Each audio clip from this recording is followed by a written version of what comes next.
Good morning mga Parsi at Marcy. Ito nga't nakauwi na ako sa bahay. At may pasok si Tipa. Ha? May pasok Bilis siya. mo? At araw nga pala ng Lunes ngayon. At meron akong ipapakita sa inyo na napaka dami.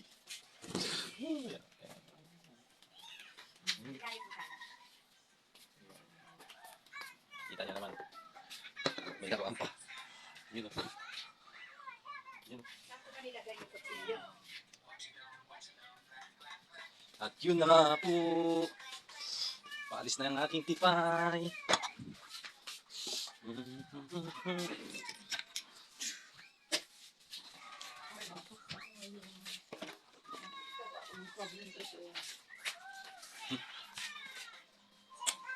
Bye. Bakit?